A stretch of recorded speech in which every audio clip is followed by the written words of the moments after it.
¿Alguna duda entonces sobre lo que vimos en estos días? ¿Alguna pregunta? Bueno, habíamos visto ayer anatomía del miembro inferior, si mal no recuerdo, paquete báculo nervioso de la pierna, izquierda y derecha, reparos anatómicos al considerar, ¿no? Por la cámara, para que salga el audio de la cámara. ¿No se escucha ahí? Bueno, entonces,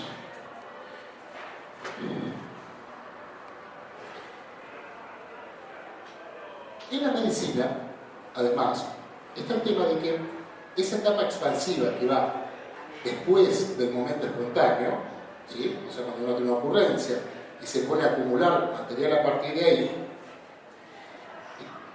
es análoga a la idea del diagnóstico diferencial en un punto. El diagnóstico diferencial es eso que se ve en Doctor House.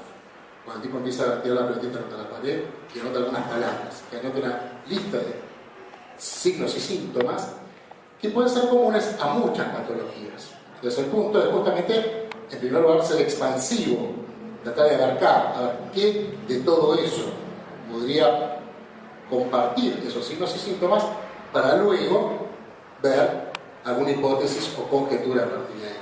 ¿No? O sea, hay nuevamente una analogía entre el periodista que anota lo primero que se le ocurra fuera de orden en la pantalla en blanco, la acumulación a partir de una ocurrencia musical en la composición, el partido y los bocetos en la arquitectura, y la escaleta y el guión en el cine, etc. Bueno, el brainstorming, como se le da a llamar muchas veces, por ejemplo, creo que en sociología, cuando se encara una encuesta, más allá de lo que se quiera averiguar, se tiran cosas, se divagan abiertamente, se expanden en principio las posibilidades de cuestionario. Total, para reducir, digamos, hay tiempo y va a ser más fácil reducir si hay que reducir. Pequeño detalle. En el caso de la composición, entonces, a partir de que se obtenga una serie de fichas para ese rompecabezas cuya imagen no sabemos cuál es, mediante esas herramientas que hemos visto, armónicas o contrapuntísticas o tímbricas, etc., empieza justamente a verse expandido el material a partir de una ocurrencia que en principio suele ser mínima. O sea, se empieza a disponer de mucho más tiempo musical, tiempo real, para la posible obra en cuestión. La cuestión es cómo termina siendo la obra, qué forma tiene, es decir, cómo se gesta eso, quién lo hace. Esto se da a llamar muchas veces la autogestión de la forma. Partiendo de la base que quien hace la obra, en un punto, es la obra misma. Vale decir, la obra va reclamando qué es lo que va a necesitar. ¿A quién? Ahí sí, al que la hace. O sea, la idea de que no es que uno hace las cosas, sino que esas cosas se hacen en uno. Con la mayor independencia posible, podría decirse, de quien lo haga. Como habíamos visto ayer, el compositor, o el arquitecto, el que fuera, tiene sus gustos, digamos. Pero no se trata de que se las imponga a la obra que está haciendo. Al tipo le gusta alguna música, y entonces ¿qué? En todas las obras de él va a aparecer esa música que le gusta. La historia de la composición, por ejemplo, no es la historia de los compositores que dicen, ay, me encanta esta obra que hice. Está lleno de casos de compositores que tienen composiciones que no les gustaron, o que les gustaron después de un cierto tiempo. Stravinsky decía que el estreno de sus obras, lo mencioné, era siempre una sorpresa. Yo diría que aparte puede ser una sorpresa no siempre agradable. ¿Por qué le tiene que gustar a él la obra? En realidad, ¿por qué le tiene que gustar a cualquiera una obra que escucha por primera vez? ¿A usted no le pasó a escuchar una música que no le gustó y después de mucho tiempo empezó a gustarles? Quizás yo diría que en realidad no es que no les gustó inicialmente, sencillamente no la habían escuchado lo suficiente. ¿Lo suficiente para qué? Para entenderla. Pero como si una escucha de música la entiende enseguida. No, no la va a entender enseguida, en absoluto. Es más, si algo cambió entre no gustar y gustar, es que alguna cuestión pasó. La mera frecuentación, la mera exposición a esa música hizo que hubiera un cierto proceso de familiaridad, de comprensión con esa música, por hablar de música. Por lo tanto, no es cierto que hubiera habido una comprensión inmediata. Podríamos decir, para que uno termine gustándole o no, primero tendría que entenderlo. Pero hay otro agravante en esta cuestión, que lo que uno no entiende, no le gusta. Entonces confunde, o puede confundir, el no gustar con el hecho de que aún en realidad no lo entendió. A mí el humor es algo que soporto, digamos, pero me pasó ir a escuchar una hora y media de chistes buenísimos en alemán. A mí, me fui ahí, horripilado, me el humor alemán es realmente muy aburrido, me di cuenta. Está bien, debo contar que yo no entiendo alemán, pero igualmente, porque una hora ahí, yo no me reía nada y todo el mundo a un lado estaba hablando así, yo, ¿de qué sabía? A mí esto no me causa la más mínima gracia, pero es una experiencia muy desagradable. Fíjate, cuando me cuentan chistes, y ya yo no los entiendo, y por eso, por tanto, la paso mal. O sea, voy a ver las películas de Woody Allen, de Lelutier y todo, y digo, no me gusta, si no pasa nada. Digo. O lo que pasa hace reír a toda la gente al lado y yo no entiendo. Entiendo Midachi, y otras cosas en otros horarios, ¿no? Eso sí, no la tota, eso ahí sí lo entiendo. ¿No? Si eso está pasando, entonces no me causa gracia. Entonces no me gusta. O sea, el hecho de no haberse visto, sometido lo suficiente, la cantidad de veces a esa experiencia, hace que uno confunda la no comprensión con el disgusto. ¿Por qué? Porque una cosa que uno no entiende es disgustante. A partir de que se entienda, puede ser que uno le guste o no le guste. Ahí sí podría ser. Pero es como lo de ir a una exposición de pintura contemporánea. Y son todos iguales, o sea, para mí. Cuadro contemporáneo, son todos iguales. Quien dice eso, es decir, no entiende la diferencia entre uno y otro. Algo que para alguien que frecuenta eso es todos iguales. Pero nada que ver. Es un cuadro de un autor distinto y no tiene nada que ver uno con otro. Bueno, ese tipo discrimina, identifica, quizá entiende. No es que entiende de pintura en el sentido catedrático y tal, no. Tiene una frecuentación, tiene un hábito, un tiempo de exposición a eso. Entonces, le llegarán cosas que a otros no nos lleguen en absoluto. Por lo tanto, personalmente yo no estoy autorizado después de decir, a mí estos juegos son todos iguales y no me gustó ninguno. No. Le digo, no entendí ninguno. Por demostración, me pareció todos iguales. No entendí nada. Y la experiencia de no entender es una experiencia molesta. Ahora, ¿qué pasa? Que en ciertas cosas más explícitas, como es una frase de una novela, el entender o no entender parecería de otro orden. Y parecería ser que como la música es abstracta y uno la escucha, debería entenderla de todas maneras. Cosa que no es cierta. En absoluto. Porque sea música, yo la escucho de entrada y de primera me gusta o no me gusta. ¿Y por qué de primera gusta o no me gusta? En absoluto. Es una música muy ajena al hábito de escucha que uno tiene. De otra cultura, de otro tiempo, en un idioma, así como hay chistes en alemán, hay músicas en distintos idiomas también. Y por tanto hay idiomas que uno no conoce.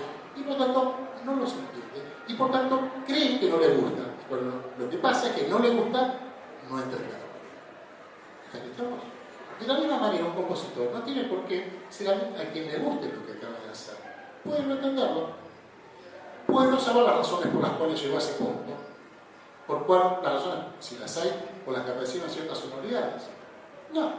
Si él logró no interferir en el proceso de la composición quizás se abrió paso, tomó los elementos que necesitaba del tipo que le está haciendo y dijo, hola, acá estamos. ¿Te gusta? Bien. Y si no te gusta, ¿qué hacemos? Por lo tanto, la pregunta sería, ¿y por qué compositores a los que no les gustó su obra la dejaron así? Si no le gustaba. La metáfora sería con, digamos, la siguiente situación con un hijo. El tipo le dice, tiene 14 años, bueno, ¿a dónde vas esta noche? ¿Y a vos qué te importa? Bueno, bien. ¿Por qué lo mató? Y si me dijo una frasita, a mí no me gustó. No me gustó que me diga, ¿y a vos qué te importa? Por lo tanto, agarro y lo hago. Hace muchas cosas que no me gustan. Y yo soy el papá y agarro y lo pido que me la haga. ¿No? Bueno, eso, antes de seguir con esto, está sancionado por la ley, ¿no? Y eso no se puede hacer normalmente, digamos, se hace igual, pero digo, tiene castigos y eso. ¿Y por qué debería ser entonces así también en el caso de estas criaturas? El tipo, se le aparece una obra, se le ocurrió, procesó, compuso, no le gusta y se va a crear con el derecho de eliminarla. Solo porque a él no le gusta. ¿Qué tiene que ver? Y así es que muchas obras no han gustado a muchos compositores y han gustado a otra gente. Y el tipo barrea y dice, ¿cómo que si le gusta esa cosa? Es una porquería. Bien, la tercera sinfonía de Brahms tiene un movimiento, el tercero, fase de la tercera sinfonía, tercer movimiento de Brahms, que figura siempre en esas colecciones, son las 100 mejores melodías del mundo. No del universo, solo de acá. O sea, se está proyectando las 100 mejores melodías de Venus, las 100 mejores melodías de todas las 100 mejores melodías del mundo. Eso, me encanta ese tipo de melodías. Y en general figura el fragmento ese de la tercera sinfonía de Brahms. Bueno, a Brahms, la tercera sinfonía, no le copaba particularmente. Es así, pasar por la calle y decir, Brahms, talarala, tará, talará, no puede ser que le guste eso, he hecho cosas mejores. Pero eso no quería decir que él censurara eso por el solo hecho de que a él particularmente le funcionara. O sea, derecho a vivir. Vale decir que el proceso de la composición consiste precisamente no solo en darle independencia después que la cosa aparezca, sino también en el transcurso. Vale decir, en esa valoración, digamos, tan poco sustentada de cuando aparece la ocurrencia, que uno le guste o no le guste, todavía no está en un contexto. Luego aparece un montón de cosas que se acumulan a partir de la ocurrencia, surgió muchas más cosas.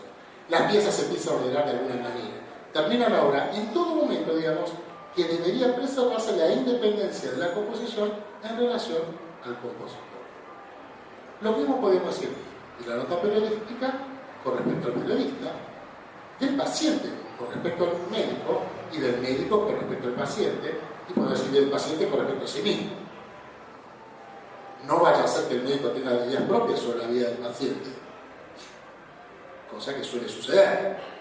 El tipo, uno va porque le duele acá y ya después empieza a ver cualquier cosa, digamos. Bueno, ¿y qué revistas de deporte?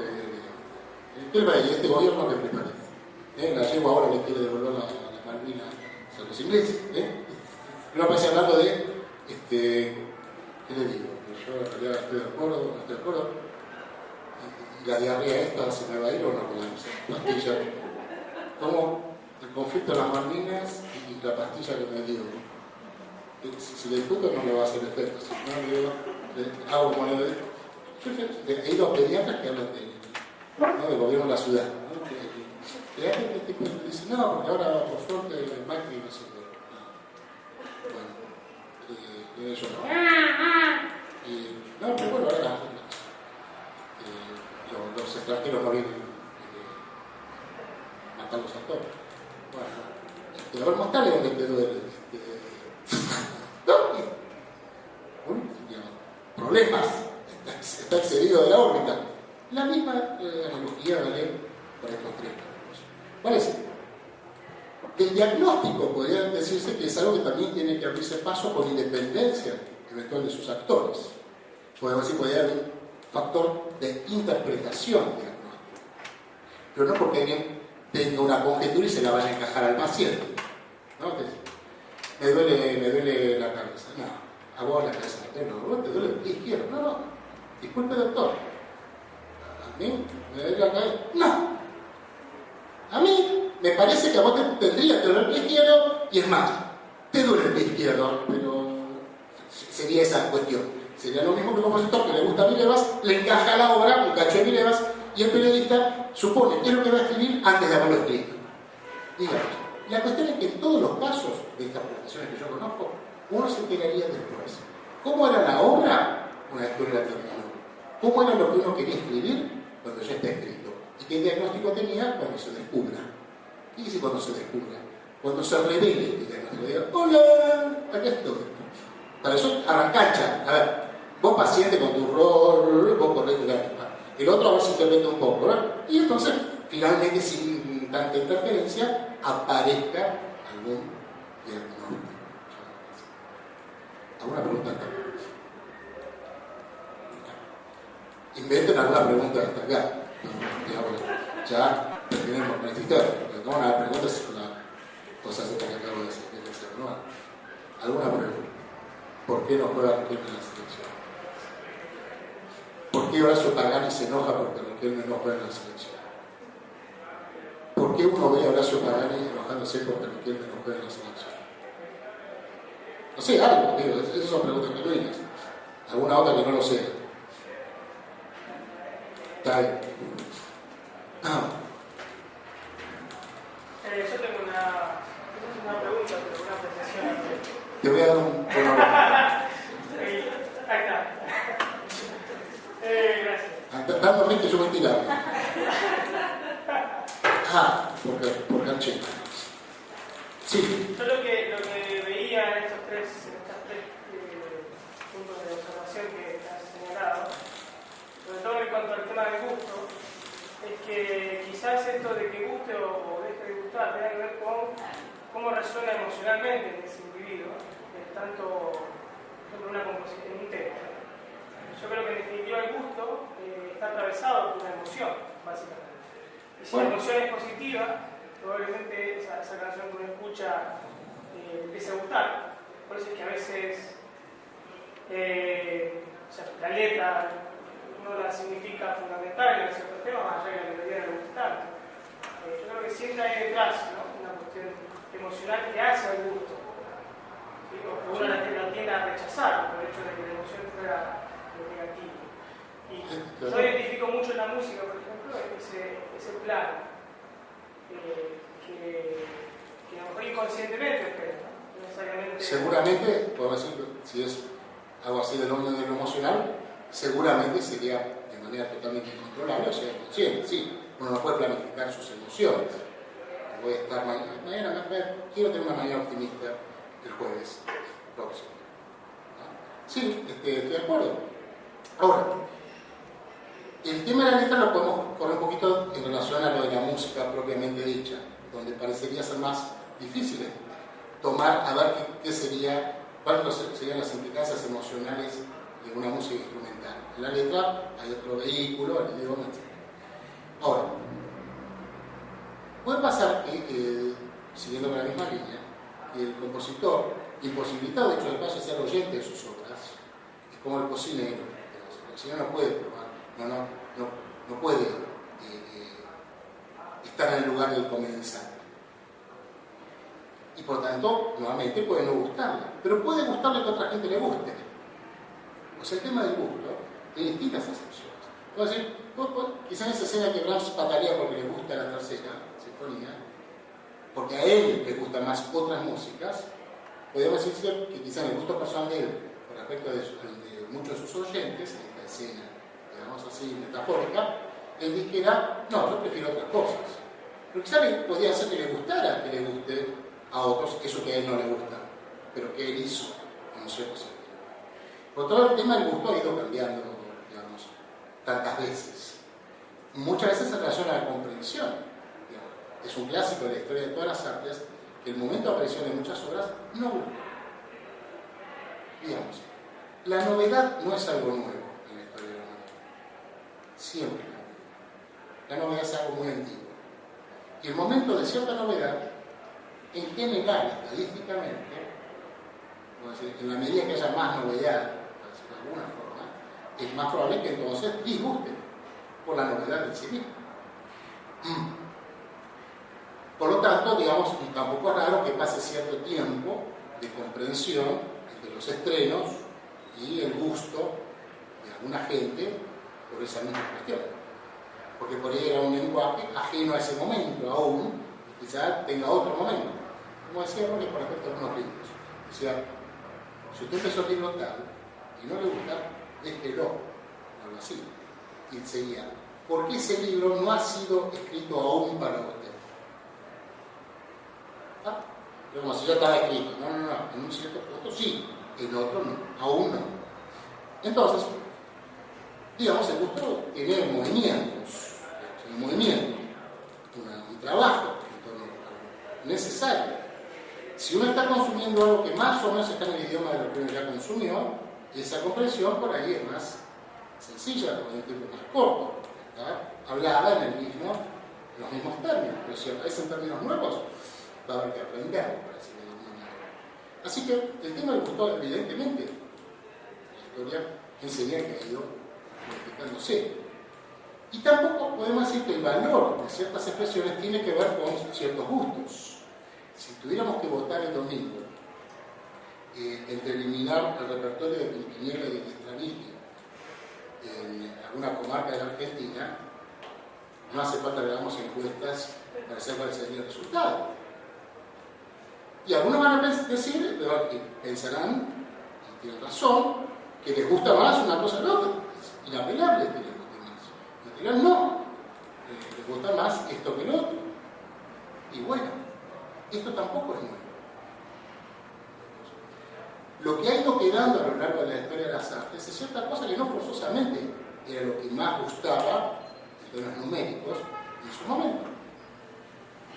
En la época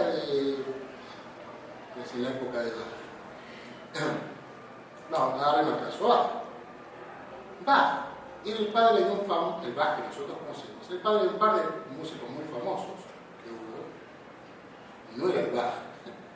O sea, esos chicos en los momentos tenían un padre que también se había dedicado a la música. Después ahora la pasó y se invirtió. Nadie se acuerda tanto tenían esos hijos, sino de Johann Sebastian. Durante 100 años, el tiempo que va del año 2012 al 2112, más o menos, el nombre Bach era totalmente ignorado en Europa, en el ámbito musical, salvo para unos muy pocos músicos, especialistas, o sea, algunos músicos. Si Mendelssohn no hubiese repuesto la Pasión San Mateo más o menos por 1820 y tanto, 28, creo, nadie hasta ese momento hubiese inventado el nombre de Bach. 100 años es un tiempo para que no se sepa nada de él. Esto suele ser a veces más dramático. Hay una película, cuyo final también es ilustrativo, que me gusta mucho, que se llama Solos en la madrugada, ¿vieron? Una película de José Sacristán, típica de la salida del franquismo. Y que traía, no importa el argumento, etc., al final venía una lista de agradecimientos, una sábana impresionante de agradecimientos de artistas y personajes propios de la era del franquismo, de la lucha contra el franquismo. Bueno, y la última línea de esa enorme lista de agradecimientos decía: y a Miguel Hernández, que murió sin que supiésemos que vivía. ¿Cuál era, a ver cómo diríamos así, el ranking de ventas de Miguel Hernández cuando estaba Miguel Hernández? 1, al principio, pues sacaban unos papelitos que un carcelero le dejaba un piadoso para que escribiera esos poemas que ahora todos leemos y conocemos, para que le llegara a la mujer, que era la destinataria esencial del asunto. Público lector, marcado lector, estudio marcado lector de Miguel Hernández. O sea, y a Miguel Hernández, que murió sin que supiésemos que toda España, el mundo de ahora España, y el mundo supiera que vivía. Por lo cual podría suceder que en la cárcel más próxima a esta ciudad esté el personaje literario más importante que sea del milenio y que nosotros jamás nos hayamos enterado. Es más, que nos enteremos en que su tipo parte textos por la vereda cuando le dieron de alta una salida provisoria, ¿no? Y uno le dice: esta porquería es...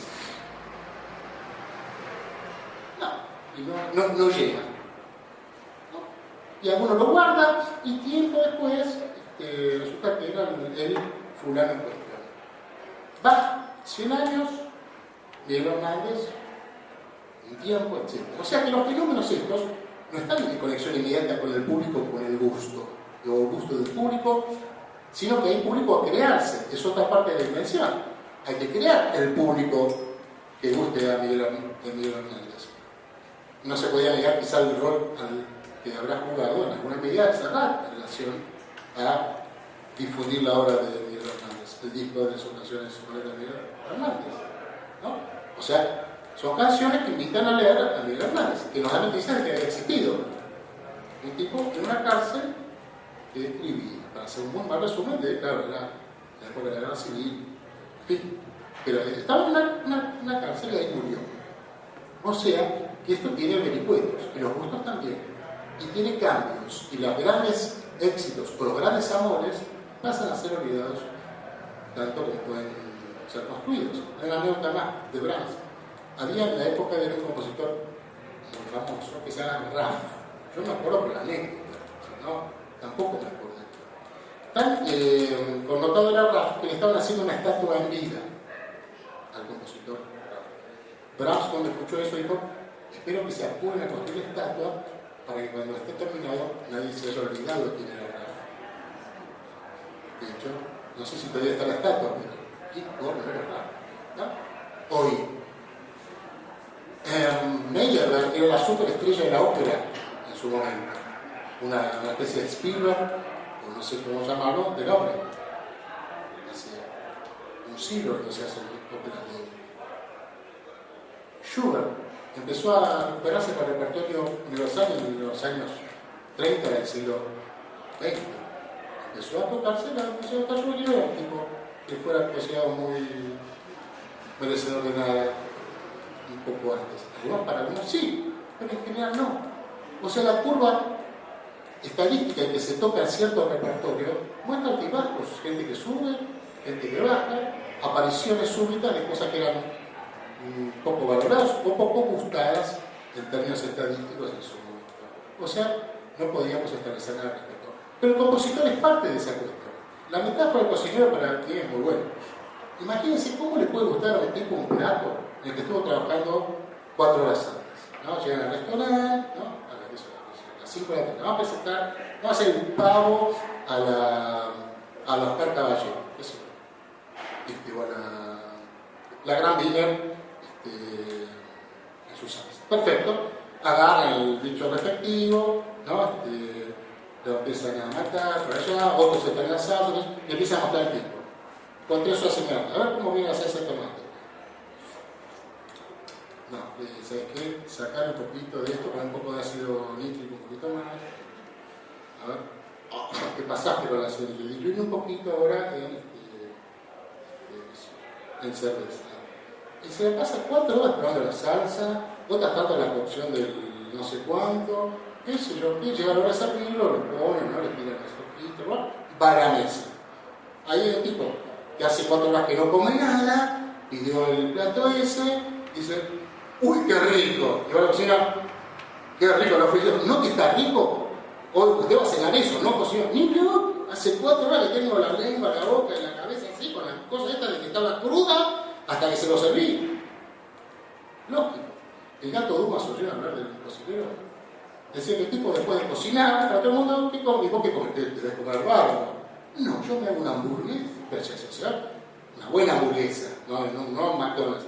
Pero el tipo, después de cocinar, de andar baleteándose el paladar con todo eso que había hecho, se comió una hamburguesa y chao, nada de lo que había cocinado, o sea, horas de andar probando 20 veces más o menos el mismo sabor de que tiene un olor a podrido, o a crudo, a más o menos bueno, pasado, hasta que estaba bien. Lógico.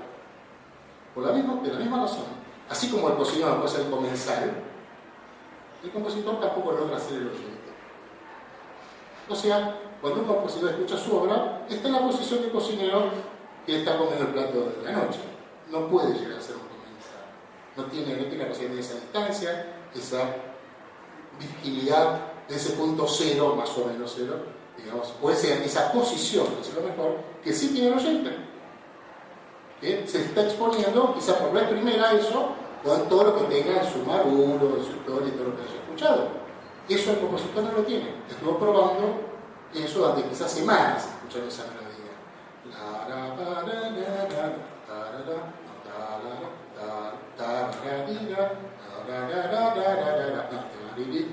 ¿Sabes lo que se está 3 semanas? Bueno, vieron las notitas que escuchamos,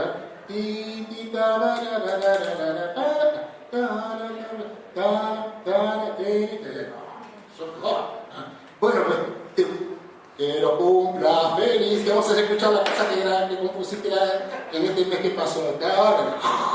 No. Escuchamos otra cosa, vamos con Luis Miguel, aquí hay mucha onda, chocho, no problema, con el sonido, y listo, que me broma. ¿Ah? O sea, es la misma situación. Bueno, no sé si por ahí ya la... Vieron que productiva una pregunta, muy bien, que no solo el bono, sino da para dar. ¿Alguna otra pregunta suelta?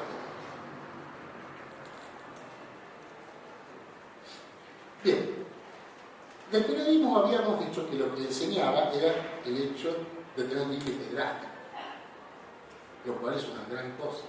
Digamos, a los periodistas no nos asustan los horarios de la sesión de trabajo. En realidad, lamentablemente, prácticamente no nos asusta nada en términos intelectuales.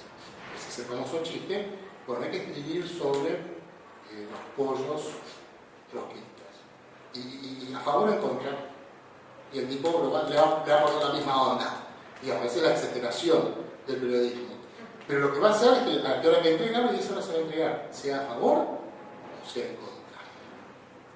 Y podemos rescatar no tanta ductilidad ideológica en algunos casos, pero sí que la esencia de ese oficio consiste, entre otras cosas, en llegar a tiempo y que haya tiempos cuando los hay. Esto fuerza, digamos, ciertos dispositivos como un momento. En la composición literaria de otras cosas, tampoco es cierto que no haya plazos. Siempre algún plazo termina bien. Es más, el hecho de tener un plazo es la condición sine qua non para que ciertas cosas se terminen. Yo supongo que todos ustedes han empezado muchas cosas que jamás terminan y ya sé que no van a terminar jamás. Y yo también. Sencillamente porque no hay ningún plazo para hacerlas. Y si no hay algo extorsivo en ese sentido, no hay por qué terminar nada. Sea una composición, sea una nota periodística o sea un diagnóstico médico. Imagínense que los tipos en la guardia dicen, bueno, hagamos una cosa. Yo estoy cansado, tengo 20 horas, nos vamos a casa, vamos al fin de semana al Tigre, lo dejamos al tipo acá, ¿donde está? Y volvemos, más fresquitos, le vamos a meter la ropa. ¿No? ¿Qué pasó con el tipo? Ya no está más. ¿No? Voy a hacer humor negro sobre estas cosas porque son esas cosas de hecho pasan. ¿Qué pasó con el paciente de la juventud? Etcétera. Se mudó, volvió, etcétera. Bueno, o sea que no vale la pausa refrescante. O sea que el tema del plazo sigue siendo una condición, virtualmente, para poder terminar algo.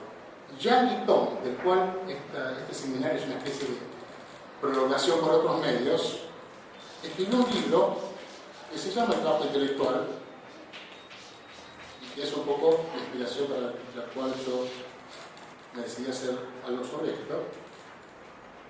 Jean Guitton, El trabajo intelectual. Es un libro que ha circulado durante mucho tiempo, porque tiene que ver con esto de la manera de trabajar y de distintas cuestiones.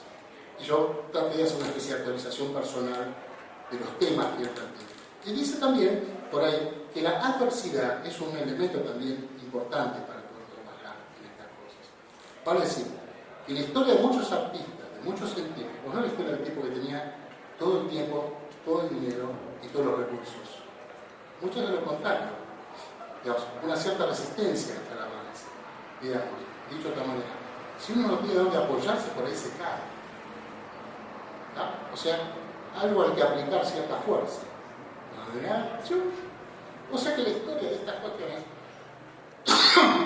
no es la historia del tipo que no está despreocupado de todo, más bien lo contrario.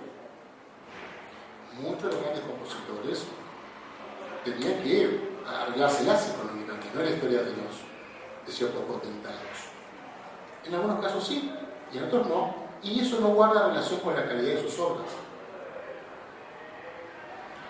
¿Cómo va a ser bueno, el compositor tal que acaba dándole clases al alumno, a todos sus alumnos, Wolfgang, Amadeus, vamos, o el pobre Bach, en el sentido que era pobre, no era un tipo de fortuna. Y hay notas muy conmovedoras sobre las cosas de Bach, las penurias económicas de Bach. Quizá uno de los seguramente uno de los artistas más importantes de la historia de Occidente, más allá de la música, el caso va, ¿no es cierto? Pero quizá esa obra se vio favorecida en un punto por la resistencia a vencer para hacerla. Vas a hacer si de golpe el tipo se liaba, no sé, la Guggenheim, multiplicaba por mucho y yo decía, además, olvídate de todos estos problemas. Y el tipo dice, ¿ahora qué hago? Me voy de joda, y chao, cambio mi vida. ¿Está? Vas a saber qué efecto hubiese tenido, no lo sé. Pero vale decir que Guitton muestra que en muchos casos las cosas no fueron del todo fáciles para nada y que quizás ese factor sea sospechoso de haber paradojalmente favorecido la producción de cada quien. Cuestiones económicas, la incomprensión circundante, en el caso de la ciencia, una y otra vez. De Galileo a este premio Nobel de Química del año pasado, del cual se habían burlado premios Nobel de Química sobre sus teorías. Es un disparate, el tipo dice, cristales, no me acuerdo cómo era, cristales blancos, no sé qué, este tipo que se le burlaban en los pasillos, de cristalografía básica, lo que nada, el tipo, miró eso, yo no veo esas cosas. Y bueno, ahora resulta que tenía razón. Es la enésima vez que pasa esto. Ya. Yo, por ejemplo, sobre que no somos el centro del universo, todavía no estoy convencido. Yo creo que nosotros, les voy a decir mi teoría sobre el asunto. Pero la Tierra redonda, yo estoy seguro que no, porque para mí la teoría de los elefantes es mucho mejor. Yo la conozco. Ya tenemos un casco, ¿no? Y abajo hay 3 elefantes grandotes. Eso explica todo. Los terremotos en elefantes significan la vena arterial. ¿Qué sé yo? Llueve un tipo la tromba o algo así, digo, para mí es obvio. El único problema, digamos, por el cual esa teoría es cierta, tiene algunas cosas que se investigan, es debajo de los 3 elefantes que hay. Yo digo, otros 3 elefantes, y debajo de ellos, otros 3 elefantes, y así de seguido. Para mí, por eso cerramos. Que sea redonda y esté flotando, no va. Tiene que estar apoyado en algo grande. Un elefante no alcanza. 13. O sea, si uno ve cómo ha venido siendo la forma de la Tierra en los últimos tiempos, vemos que ha cambiado. Y obviamente ha cambiado. Está en el lugar de que obviamente la Tierra es redonda, así como obviamente antes era chata, así como obviamente antes eran los 3 elefantes, con la misma convicción. Y se apareció un chiflado, un tarado, que sea redonda, todo, pensaba que era plana, y este está loco. Si está loco, ¿qué hay que hacer? Hay que quemarlo, ¿qué problema hay? ¿No es cierto que sigue siendo una solución para voces discordantes con lo que todos entendemos que es obviamente así? ¿No? Y eso mismo puede pasar con la música, por lo tanto. ¿Por qué no que aparezca un tipo con otro idioma y que nosotros conocemos? Y que decimos, oh, bueno, está positivamente loco. Y esa música es una porquería, obvio. Si tocáramos esa música de los 3 elefantes, había terremoto, tratemos que no, quedémoslo así no corremos riesgo, digamos, ¿no? Bueno. Okay.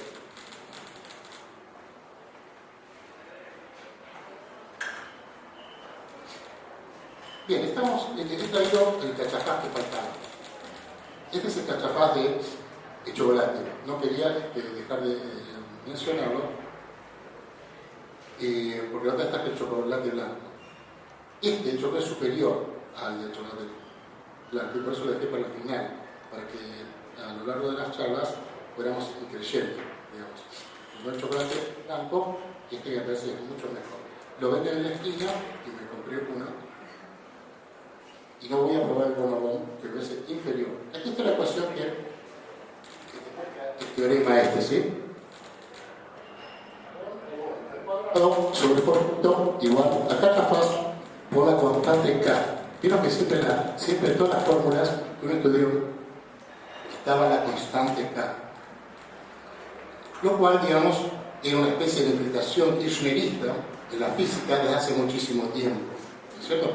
O sea, un elemento destinado a crispar la física desde cientos de años antes. Y nadie se animó. Ahora ya sabemos de qué se trata.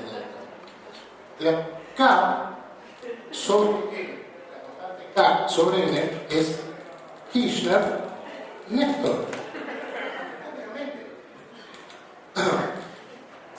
Yo no quiero, digamos, se agacharon, pero a mí no me queda la menor duda de que esto es lo que siempre estudiamos en el colegio secundario y nunca nos dimos cuenta, ¿cierto? Ahora sí. Bueno, dejemos la física por un lado. Bueno, ¿cómo es eso de la autogestión de la forma? Explicándolo con la boca llena de cachafaz del chocolate, lo cual hace que si yo escupir algún asistente del seminario se va a saber disculpar porque es un escupitajo hecho con un producto muy bueno. Que yo pueda hablar la boca llena de eso, también se exime y se cuida con la boca llena de un Big Mac, sería una cosa imperdonable. Pero como tiene todo que ver con lo que estamos viendo, bien, ¿cómo se va gestando la forma?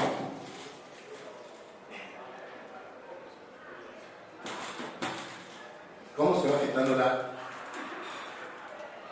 Hola, ahí está, sí. Voy a pasar al... Hola. No, dos.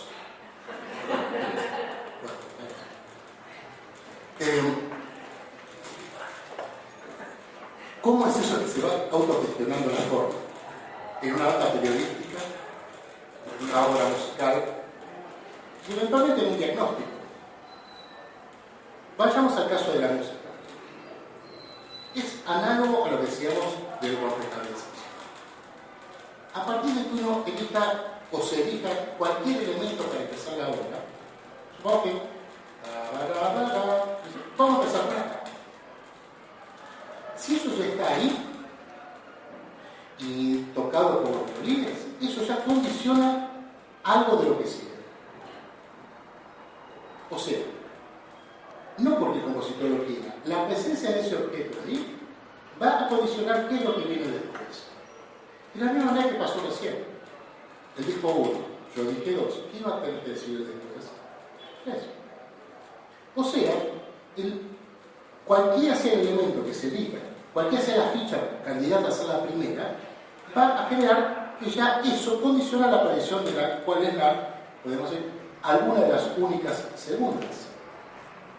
De esta forma, puse esto y la que viene va a tener que ser algo así. ¿Se entiende esto? O sea que eso va generando, condicionando, determinando C. Es cierto que el compositor puede decir, bueno, yo soy compositor y hago lo que quiero. Viene y yo pongo esto, ¿tá? Lo pongo acá. Bueno, y chao, total, yo soy compositor y sería como poner lo de Bill Evans en medio de la tarantela. Pero resulta que la tarantela esta reclama otra cosa, que no es eso que al tipo le gusta. O sea, va generando, condicionando, sea a sí mismo. Al margen, podemos decir, compositor. Lo otro que quedaría pendiente es decir, ¿por qué esa fue la primera? Porque se empieza el trabajo así, no quiere decir que esa sea la primera parte de la obra. Quizá esa ficha tenga una forma así hacia atrás, y eso genera otra cosa. Y resulta que uno, sin saberlo, empezó por el medio de la obra. Tampoco tenía manera de saberlo. Cuando uno toma una ficha en un rompecabezas para una forma, no es que esa ficha va a parar al rincón izquierdo superior. Va a parar a algún lugar del dibujo, que quizá uno no sabe. Y va armando quizá un sector, del cual después se entera que iba acá. Porque lo estuvo armando ahí delante de uno. Esa es la autogestión de la forma. En el caso del periodismo, más allá de la técnica que vimos para buscar en la agencia noticiosa, si alguien va disparando una serie de ideas sin pensarlo demasiado, digamos, de forma más o menos espontánea e inconsciente, es probable que luego eso exija un cierto armado. La segunda frase dice jueves, 1, el miércoles 8, después vería miércoles, jueves, 1 y después 8. O sea, que va a suceder algo del mismo orden, que esas piezas van reclamando un orden para sí mismas, al margen del orden que uno le quiera imponer. Vale decir esta idea de que el escrito se va revelando al escritor, que se va enterando qué era lo que quería decir, porque no podía saberlo nunca antes de haberlo escrito y haberlo dicho. Y eso implica la forma de las cosas, ya que en efecto no decimos decir pobre va, que va pobre. ¿Ah? Pregunta sobre todo.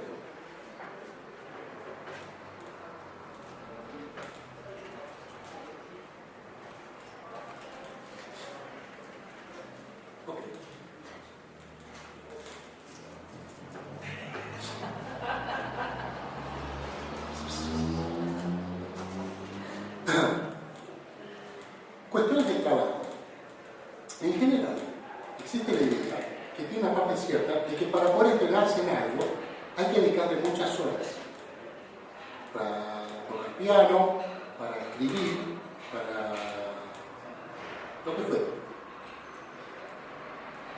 Hay algo de cierto en eso. Y hay algo de falso. Cuando alguien dice, estuve 8 horas escribiendo tal cosa, ¿no? O 10 horas, en realidad podemos sospechar de esa afirmación. Nunca se levantó para ir al baño, nunca manoteó la bandera, nunca manoteó a alguien en el medir, nunca se fue a dar una vuelta, combinado con todas estas actividades anteriores. Es probable, o sea, no habrán sido 8 horas ininterrumpidas. En general, el bípedo implume no soporta mucho tiempo de trabajo sin hacer otra cosa. A los 45 minutos a la hora, el que no era bobo empieza a sentirse un poco irritado, un bobo completo. Por lo tanto, ¿para qué insistir trabajando de esa manera? El tipo que se pone a estudiar 6 horas seguidas. La frase completa es: el tipo que se puso a estudiar 6 horas seguidas no existe y nunca existió. Y él no es una evolución profesional. Bien, si esto es así, en realidad lo que pasa es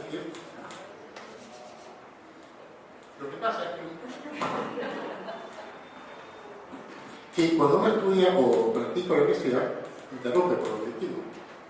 Parece que lo que termina importando más es la cantidad de veces que uno hace algo y no la cantidad de tiempo. Si en lugar de estudiar, te tenés que ver 10 horas seguidas algo. Vamos a contar así. 10 horas seguidas, ustedes son estudiantes. En lugar de estudiar 10 horas seguidas algo, y creer que eso es una vez de 10 horas, puede ser mejor estudiarlo 20 veces de a 5 minutos cada. 20 por 5, 83, es mucho menos que una vez de 10 horas. Pero en términos de veces, 5 veces es 5 veces más que una vez. O sea que a ciertos fines, la cantidad de veces es mucho más importante que el tiempo de cada vez. Porque el mero entrar y salir de ese algo es parte del entrenamiento. En cuestiones que parecen tener que ver con la cuestión manual, tocar el piano o el violín, hay algo de eso también. El hecho de cortar, empezar, cortar y empezar es parte tan importante del entrenamiento como el tiempo que hay entre una cosa. Yo creo que ahora pensando retrospectivamente con respecto a mis trabajos en paralelo, trabajar de médico, de músico, de periodista al mismo tiempo, lo que lo hacía posible era precisamente eso. El hecho de que iba entrando y saliendo de una cosa a la otra. O sea, cuando venía el momento de entregar la nota, decía, yo soy médico, me iba a trabajar. Bueno, ¿y cuál es el diagnóstico cuando yo soy músico? Cuando tenía que entregar la obra, bueno, no, teoría de poder, la redacción, etc. Eso evidentemente colaboraba. ¿Cómo? Claro, no medio de vida, sino medio de huir. Y eso está muy bien lo que ella dice, porque la letra P en latín se pronunciaba U. Por hablar medio de vida, se puede decir medio de huir, ¿no? Y sin la H y todo, lo cual es ventajoso en términos de... Bien, se escucha un ruido raro, ¿no? Bien, o sea que sí que es un medio de vida, un medio de huida. Pero el hecho de tener que entrar y salir varias veces de una cosa a la otra, seguramente favoreció el entrenamiento para esa misma cuestión.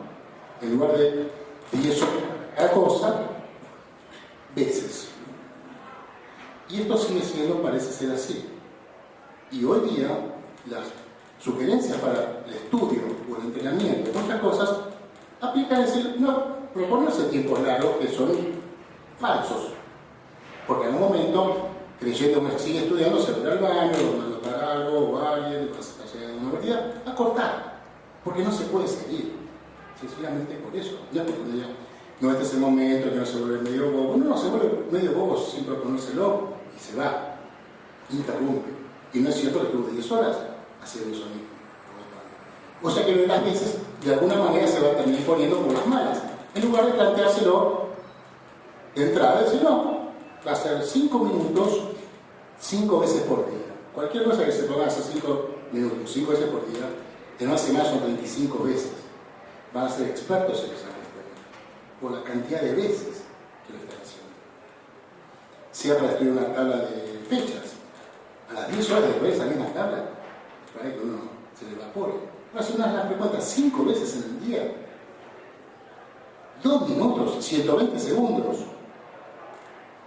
Es probable que a los 3 días la recontra domine de tantas veces que la recontra. El tiempo ese es un tiempo impresionante. Si uno practicara cosas de afinación para cantar,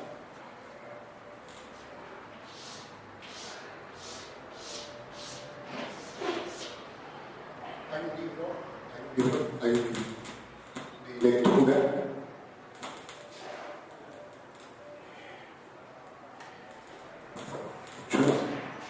lo que no sé si escupí cachafaz adentro del micrófono. O sea, no le llegó a ella por eso, porque esto interfirió. Le saco todo. No, voy a ver si ahí está. Las corrientes de aire superiores llevan mejor las vibraciones para allá. Ahora se escuchaba. ¿Cómo era lo? Supongo que era así.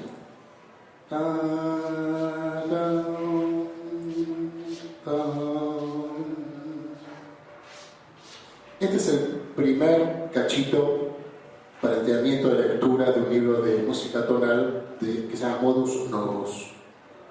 Si uno estudiara esto 1 minuto, pasaría así. ¿Alguien tiene un reloj? Con hora rosalina, 60 segundos rosalina necesitamos. ¿Un segundero? Sí.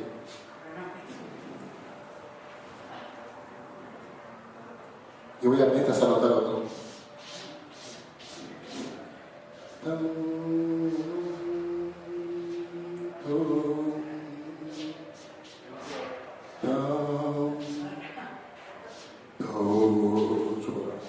Sí, avísame y voy a poner estudiar 1 minuto de esto que está acá. Avisar cuando lees. Sí, vamos. Cuando dice cielo.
En menos de 1 minuto. Você va a encontrar la felicidad. O sea, el tema, el tiempo, exige veces. La primera vez del seminario de hoy termina acá. Después vamos a pasar a la segunda vez de la jornada de hoy, luego de otra vez que va a ir en el medio, que va a unos 15 minutos, y a los que sobrevivan al final de la segunda vez se van a negar un premio, que no va a ser el bombón ese que va a ser obligado, va a ser algo mucho peor. Empezamos la segunda vez de esta parte de la jornada de hoy, dentro de 15 minutos. A contar de, perdón, y ahora.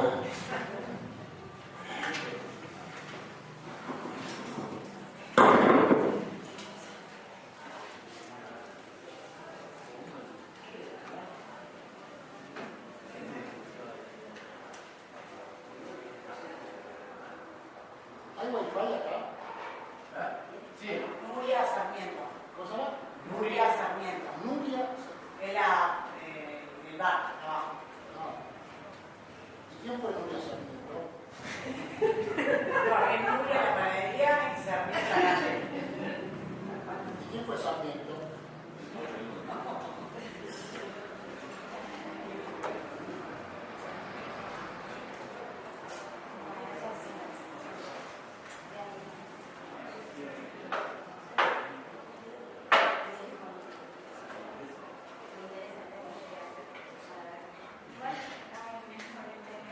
¿Viste? Está bueno.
Seguimos. Entonces,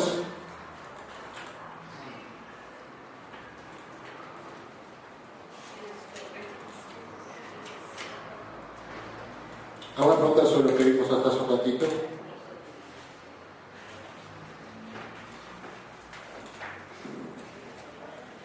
Bien, podemos concluir entonces que la producción por ejemplo, composiciones o cosas así, finalmente va a ser como la producción de objetos, más allá de la opinión incluso de quienes los hacen, ¿no? O sea, que para el compositor, de su composición vendría a ser una especie de objeto, que el tipo contempla con la relación que tenga, tal como el cocinero con el plato, le gustará o no, y ya tiene, digamos, su propia vida. En esto, investigaciones recientes hechas en el Cairo anoche revelaron algo sobre el caso Cadícamo, sobre el cual yo cité algo la vez pasada. Esto es importante porque ha sucedido inclusive en la ciudad de Rosario. El detalle de velar. ¿Cómo? ¿Esto? Así está.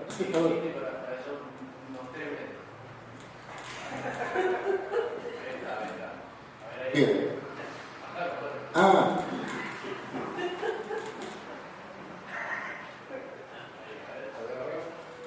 Perfecto.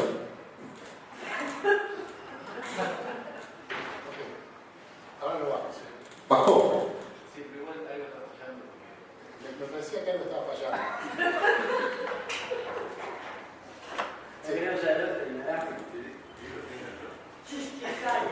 Claro. O vengan todos para acá y lo vamos pasando un poco, ¿sí? Todo sea al servicio de la filmación después de todo, ¿está? O sea, la masividad de esto va a llegar a través de esa cámara. Nosotros somos extras, ¿sí? Esto se va a vender una fortuna después. A ver. Y en arábico, usar el arábico. Sí, sacate el otro y...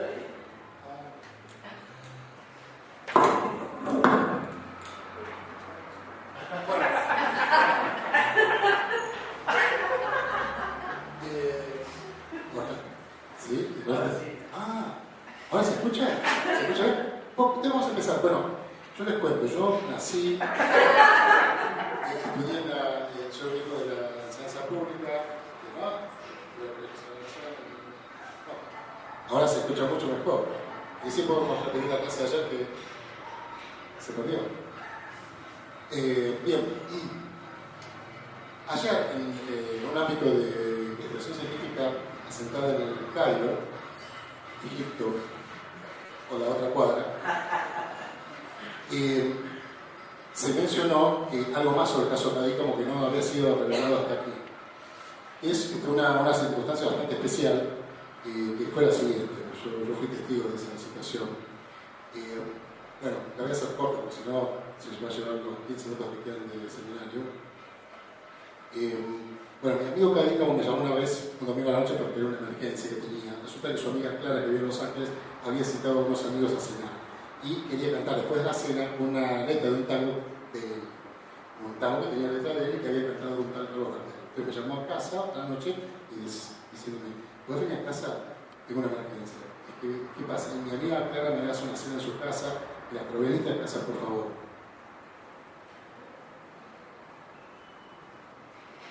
Ahora sería la emergencia, ¿no es cierto? ¿No me empiezan a cantar algo más? No. Bueno, entonces fui a la casa y me dijo, bueno, y mi amiga Clara me ha recibido unos amigos a cenar en su casa y quiere cantarles a sus amigos en Los Ángeles, en Estados Unidos, un tango que cantaba él, que tiene letra mía, una canción. Era una emergencia, que yo no tengo la letra de esa canción. Y ella tampoco, entonces me la pidió. Yo no la tengo, pero vos no borrás las letras de las cosas que existen. No. Entonces la letra, Cadícamo, con las cosas que hiciste. No. Después, tienen tanto que para que yo también lo metamos. ¿Cómo estás? ¡Feliz día! Sí, vamos. Infantería 2. Ocupando mesa al fondo 3. Bien, entonces, en la casa de él, agarró y dijo, lo que tengo que hacer es desgrabar la letra. Entonces agarró y trajo un cassette que decía Gardel canta Cadícamo y un grabador, 2 hojas y 2 lápices. Y me dijo, vamos a hacer una cosa, vamos a apretar y vamos a apoyar el cassette y cada uno va a ir anotando lo que escuche la letra, ¿sí? Así la sacamos y se la mandamos a María Clara para sus 6 de la mañana. Esa era la emergencia, esa es la que ¿no? Me hizo ir hasta su casa para eso. Bueno, también, entonces, aparte de ver si se queda Gardel canta Cadícamo y Cadícamo, que no sabía la letra que él había hecho, dice, trae un grabador y la desgrabamos entre los dos. Lo que escucha cada uno, es lo que quede. La cuestión es que en efecto la grabamos y la desgrabamos, lo termina, era así más o menos el relato que ayer a la noche se fue revelado, una versión un poco condensada, lo que se llama paper, ¿vieron? Cuando se hace el abstract de una investigación científica, se pone un resumen. Esto es lo que yo estoy haciendo respecto a la emergencia de Cadícamo, es el abstract. Entonces dice, cuando ve la letra, después cotijamos, qué sé yo, es una verdadera porquería esto, yo no se lo mando. Esto así no. Entonces a veces lo corrigió, dice, madre mía. Y que me empezó a cambiar la letra del tango que ya había cantado Gardel y dijo, no, dice, bueno, no es mal que hice cosas mejores. Esto fue por fuera del abstract. Miró en un momento por el brillo del ojo que en su living tenía yo lo vi también, tuvo una mini desviación de sus ojos hacia una zona. Yo seguí hacia donde se desviaba por el ámbito de investigación que iba a desarrollar, ¿no? Seguí, y había una especie de cuadro, una superficie de oro, donde está labrada la letra del tango más tarde. ¿Cómo empezaba? Pierre, borracha, el regalo que le había hecho el emperador de Japón. Entonces cuando él dijo, esta letra es una porquería, yo no se la mando así, el cómico dijo, por suerte hizo otras cosas mejores, creo, y miró para allá, casi miró para allá, y yo seguí, y dije, se está refiriendo, por ejemplo, a la letra de más tarde. Bueno, la conclusión de este asunto es que él decía que esa letra le parecía una porquería, y otras le parecían buenas. De hecho, hicimos una canción juntos, que hizo una letra que llamó a las 9 de la mañana diciéndome, estuve trabajando toda la noche para hacer la letra esa que vos necesitabas y creo que está buena. En esta que se armó luego de el abstract que esté en la mesa esa en Egipto y los científicos que ayer a la noche estaban, y yo estaba ahí, se trataba de discutir sobre el valor de la anécdota. Y se concluyó en un paper que se va a publicar próximamente, seguramente en la Facultad Libre, ¿no? Que Cadícamo tenía clara conciencia de que la letra esa era un objeto hasta cierto punto ajeno a él. O sea, si yo que estaba con él en ese dicho cuando él dijo, esta letra es una porquería, yo decía, no sos una porquería, Ricky, vos sos un buen tipo, un buen escritor, no entendés que eres zafado un rifle. De la misma manera que si él decía, como me dijo en el contestador, estuve trabajando toda la noche y creo que esta letra está buena, yo decía, che, tampoco sea su fanfarrón. Sí, en ambos casos estaba hablando de otra cosa, o sea, de un objeto. O sea, que la producción intelectual produce objetos ajenos al fulano que lo hace. Y en la valoración, ahí lo tenemos acá como diciendo lo más campante, que tal cosa es una porquería para él, o que está buena. O sea, sin ser ni modesto ni fanfarrón. Porque eso no estaba en juego. No es que estaba diciendo, yo soy un gran poeta que hace grandes cosas. Ahí sí. Simplemente estaba hablando de un objeto ajeno a él, ¿no? Y le parecía que estaba bueno, le parecía que era una porquería, que merecía ser corregido, cosa que hizo, y yo le mandé a la amiga Clara, que cenaba al día siguiente en Los Ángeles con amigos, la letra modificada por Cadícamo, del tango de Cadícamo que había cantado. Bien, en esa escena entonces hay dos cosas que me parecen muy importantes. Esta cosa es la objetivación de los productos intelectuales, cosas que en general, como son intelectuales, parece que no pudieran ser objetos. Son toda cuestión subjetiva, y en el caso de la música, aún más. La otra cuestión es esto de la valoración. Si son objetos, por lo tanto, digamos, son pasibles de cualquier valoración porque no se está refiriendo al autor de la valoración. ¿Ah? O sea, en un sentido menoscabo en que yo dije, sí, la verdad que no está bueno, supongamos que hubiese dicho, sí, es una porquería. Pará. Él pensaba que era una porquería. O sea, si alguien coincide con él, estaba todo bien. Y si él pensaba que era bueno y había coincidido con él también, tiene que estar bien. Puede decir otro, no, para vos está buena, para mí es una porquería. ¿Qué frena? Si estamos hablando de esta silla. Esta es la organización hermética. El otro elemento es el rol de la interpretación. Digamos, hay varias capas de interpretación. Una es lo de que es una porquería, es una especie de interpretación sobre la poesía de Sacredie, la relación de interpretación. Pero muchas de estas cosas, a su vez, necesitan a alguien que las interprete o que haya una interpretación. En el caso de la música, hay capas, podríamos decir, de composición. Cuando viene una pianista como Marta Argerich, la sometida por el director de Teatro Colón, que ayer, que invita a la negra a ese festival, y toca una obra de Ravel nuevamente, digamos, podríamos decir que hay una presentificación de esa obra, una recomposición de alguna manera, o sea, cuando se habla de una interpretación. Está claro que Ravel tocó sus propias obras, y nadie piensa que Ravel haya sido un buen intérprete de las obras de Ravel, porque en realidad Ravel, en ese punto, no tiene mucho que ver con Ravel. Las palabras se parecen a Ravel y Ravel, no lo sé. Pero Ravel, compositor, no tenía por qué ser un buen pianista, en el sentido del intérprete de obras, por ejemplo, del repertorio francés de Ravel. Parece que no lo era. Stravinsky, como director de orquesta de las obras de Stravinsky, no escogió el parámetro para la intervención de las obras de Stravinsky, es algún otro. ¿Por qué tenía que ser el mejor director del repertorio cualquiera fuera, incluyendo sus propias obras? O sea que la idea de la invención de la composición no se reduce a lo que nosotros llamamos hoy compositor. Hace falta alguien que interprete. En la misma línea lo que podíamos decir de eso de Borges, es decir, que ese libro no ha sido aún escrito por usted.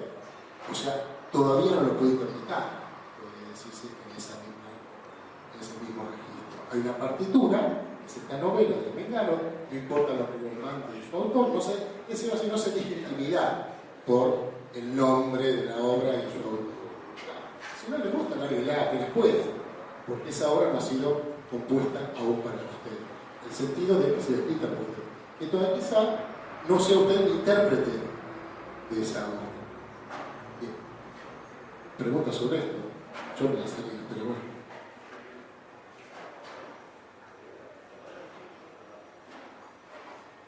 Y un break para una pausa. Vamos a pasar avisos ahora. Después sigo. Bueno, a los ganadores de la prenda extra, esto era una especie de reality, ¿no es cierto? Que era ver quién sobrevivía a esto. Ustedes han sido los finalistas. La cámara de esa realidad es para Canal 13, ¿sí? Era todo un blef, ¿sí? Esto en realidad va a empezar a salir el mes que viene en el reality, free reality, lo de libre. No se sabía si se iba a llamar Durmiendo por un Sueño, oficialmente free reality. Así que aquí está el premio para ustedes. Abajo está la multitud esperándolos. Ahora son famosísimos. Ustedes no sabían que estaban aquí encerrados durante todas estas horas. Así que se van a regalar el premio. Un segundo.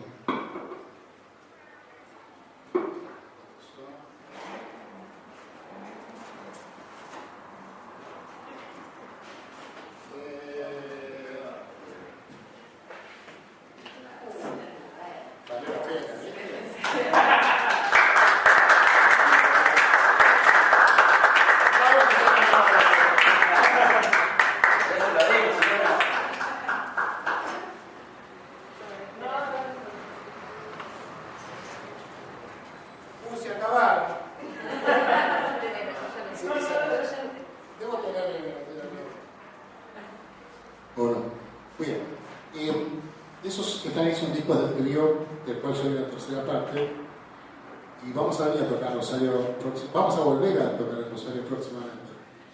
Hagan lo siguiente: hay una cosa que se llama Carilibro, en inglés Facebook. Buscan mi nombre ahí y se meten. Hay un club de fans del trío, Cenales 3 Fans Club, créanlo o no.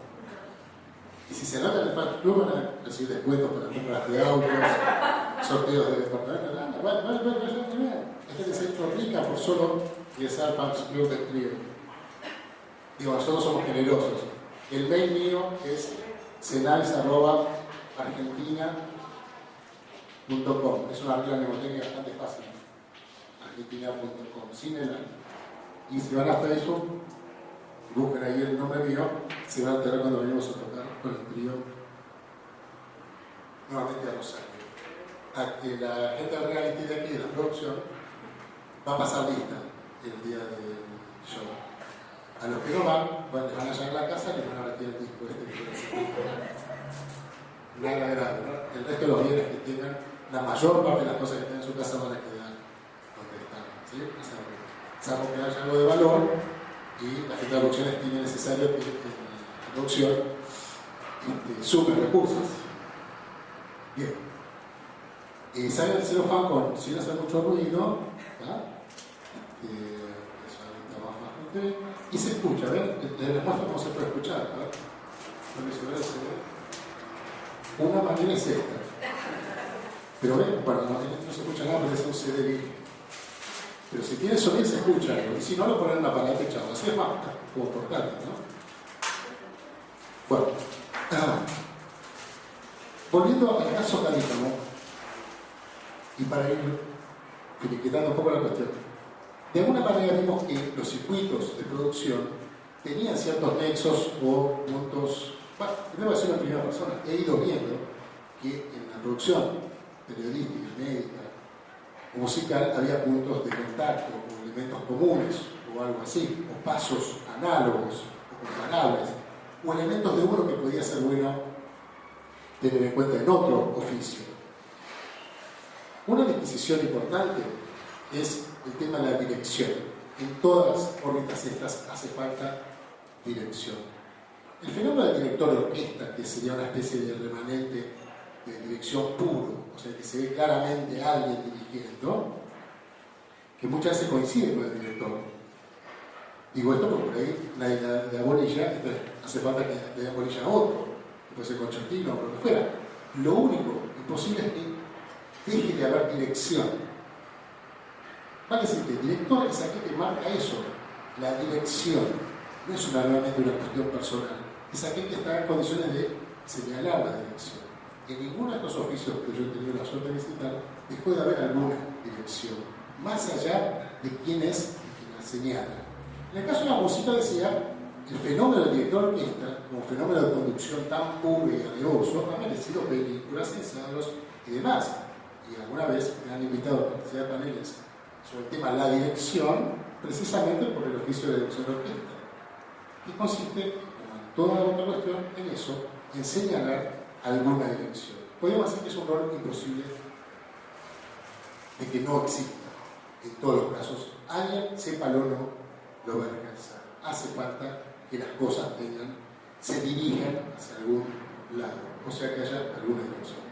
El otro punto entonces es que esto de ciencias y artes, con puntos en común, me parece que tiene que ver incluso con el hecho de que muchas cosas que hoy se consideran artes, incluso en otras épocas se consideraban ciencias. O sea, no solo el hecho de que tiene puntos análogos para su invención, creación o producción. La palabra creación me suena un poco pretenciosa, ¿no? Estas cosas, porque parece suponer cosas nacidas de un repollo, como sin antecedentes. Y eso en estas líneas me parece que no puede ser del todo cierto. Pero sí la idea de producción o de capas añadidas a la especialidad o algo así. Pero en el caso de las artes y ciencias hay que considerar que muchas de las cosas que hoy consideramos ciencias o artes eran consideradas al revés, en el otro campo antiguamente. En el caso del gimnasio en Grecia, la música era más entendida como una ciencia que como un arte, cosa que a nosotros nos resultaría muy difícil de entender. Pero el hecho de que establezca relaciones en términos tan abstractos como establece la música, ¿por qué no la haría posible de ser entendida en alguna época, en alguna tribu, por ejemplo en los griegos, como una ciencia? Digamos que ha sido durante mucho tiempo entendida así. También viene siendo entendida así en estos tiempos. Quizá vuelva a otro lado, quién sabe cuándo. Por lo tanto, inclusive el hecho mismo de que migren ciertas disciplinas dentro del campo del artista y de los científicos, como hemos visto, incluso en el caso de la música, hace pensar que entonces esto de los nexos en común tiene que ver con el hecho de que quizá todo esto sea una cosa en común en un punto y en otro punto sea al revés, es una cosa infinitamente diversa. ¿Qué quiere decir con esto? Los métodos de la composición en general están destinados a la transmisión de esos métodos. Pero cada obra plantea en realidad su propio método, ha surgido por un método único y específico, de la misma manera que las herramientas diagnósticas en la medicina son genéricas, pero no alcanzan a explicar todos los casos. Cada caso ha sido un diagnóstico. En ese sentido, se suele decir, la estadística fracasa, porque el 100% es para un individuo, ese solo individuo, no importa si participa o no de tal o cual población. O sea que en realidad el método, a su vez, es infinito en todos sus casos. Cada obra, cada fenómeno de estos, o cada producto, si podemos decirlo de esa manera, ha sido obtenido por un método único, esa vez. Esto hace que inclusive algunas disciplinas puedan ser pensadas en forma múltiple. Tenía un amigo que decía que el ajedrez era un juego, un arte, una ciencia y un deporte. Una buena idea, digamos. ¿Por qué no podía ser todo eso? No hay aspectos de tipo científico en el ajedrez, claro que sí. Estéticos, todos los jugadores de ajedrez se refieren a la belleza de tal o cual situación o de tal o cual jugada. Al brillo, por un lado, digamos, a la inteligencia de tal jugada, y también a un factor estético que ponderan los matemáticos en todas las épocas se refieren a la belleza de ciertos teoremas. Lo degustan como otros degustamos alguna música o una comida o un cuadro. ¿Por qué no? Y entonces yo tenía sobre este punto de, aparte yo les conté en el caso de MIT, la chica esa de Hong Kong que tocaba el arpa, el barítono solo para hacer física, o va a estacionar al revés, que finalmente cuánto importa eso. Una visión y una especie de moto, frase que inspiraba a mi querido amigo Carica, que sí, si no tiene ángel, no sirve. El tipo así va viendo cada minuto de su vida tratando de que tuviera ángel. No importa si era para hacer un poema que todos después cantáramos, o para elegir la calle más linda para llegar de un lugar a otro, que fuera más larga, o que el tipo tuviera tal encanto, o tal humor, o tal cosa. Si no tiene ángel, no sirve. Pero